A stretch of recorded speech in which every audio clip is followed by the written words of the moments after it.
അയ്യൊക്കെ അത് എന്റെ കുറ്റമല്ല. പിന്നെ എന്റെ കുറ്റാണോ? എന്റെ മോളെ ഇതൊക്കെ ചെയ്യുമ്പോ നോക്കി കണ്ട് ചെയ്യണ്ടേ? ഞാനിപ്പോ ഇത് കണ്ടില്ലെങ്കിലോ? ഇതൊന്ന് വായിച്ചിട്ട് പറ. ഇതിലിപ്പോ എന്താ? എന്താന്നോ അതിലുണ്ട എവിടെ കണ്ട? വായിച്ച് ചിരിക്കാൻ വേണ്ടി തന്നല്ല.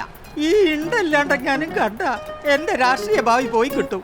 പിന്നെ ഓരോ വാർത്താ വായനകളൊക്കെ നമ്മൾ കാണുന്നതല്ലേ മക്കളെ, അതാ. അയ്യോക്ക ടൈപ്പ് ചെയ്യുമ്പോ ഉണ്ടാവും, പക്ഷെ പ്രിന്റ് എടുക്കുമ്പോഴേ മിക്കവാറും ഒരു സ്ഥലത്തും കിട്ടൂല. അതാ ഉണ്ടായത്. ഇതിപ്പോ റെഡിയാക്കി തരാം. എന്നാ ശരി, പോയിട്ട് വാ.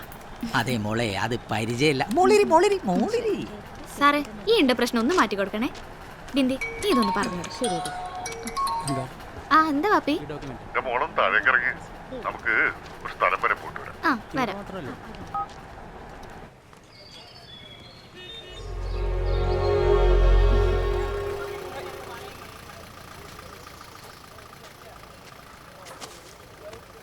എത്രയായി? അയ്യോ, ഞാൻ കൊടുത്തോളാം. അതിപ്പം തരും. 2-3 മാസം ടോനി ഇവിടെ പറ്റുള്ളതല്ലേ. പിരിവിടുന്നാണ് പഴമൊക്കെ വീട്ടിലേക്ക്.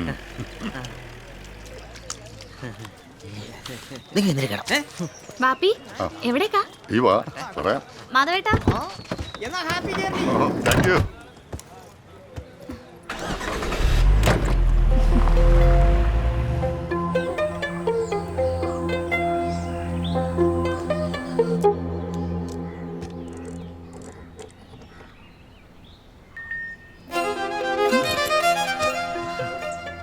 അല്ല ഒന്നുമില്ല, ഇവിടെ നിൽക്കുന്നുണ്ടൊരു ഫോട്ടോ.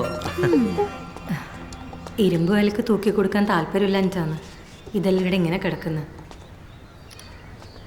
ആ ചോദിച്ച് കുറേ ആൾക്കാർ വരലുണ്ട്, പക്ഷേ തച്ചു പൊളിക്കാൻ കൊടുക്കാൻ മനസ്സും വരുന്നില്ല. ഇതെല്ലാം ഉണ്ടാക്കിയെടുക്കാൻ മൂപ്പരത്രക്കും കഷ്ടപ്പെട്ടതാ. അയ്യോ, ഞങ്ങൾ അതിനല്ല. മിസൈലൊക്കെ കാര്യങ്ങളൊക്കെ പറഞ്ഞിനി. എൻ്റെ ഭർത്താവ് വലിയ ആഗ്രഹത്തിൽ തുടങ്ങിയതാ, കമ്പനി നന്നായിട്ട് ഓടിച്ചതോ. പക്ഷേ പുള്ളി പെട്ടെന്ന് കിടപ്പിലായിപ്പോയി. എന്നെ കൊണ്ടാണെങ്കിൽ ഇത് ഓടിച്ച ഓടുമില്ല. പിള്ളേർക്കൊന്നും ഇതിൽ വലിയ താല്പര്യമില്ല, നമ്മളോടുമില്ല. പിന്നെ അതൊക്കെ പോട്ടെ. ഒരു സംരംഭം തുടങ്ങാനായിട്ട് ആദ്യമായിട്ട് ചോദിച്ചു വന്നത് നിങ്ങളാ. അതിൽ നമുക്ക് സന്തോഷമേ ഉള്ളൂ. ഇതിലാവശ്യമുള്ള എന്താന്ന് വെച്ചാൽ നിങ്ങളെടുത്ത് മാറ്റി വെച്ചോളി, എന്നിട്ട് സാവധാനം വന്നിട്ട് എടുത്താൽ മതി. അല്ല, വിലയുടെ കാര്യത്തിൽ നമ്മൾ അന്തിമമായൊന്നും പറഞ്ഞില്ലല്ലോ. ന്യായമായിട്ടുള്ളൊരു വില, അത് മതി. കാര്യങ്ങൾ നടക്കട്ടെ.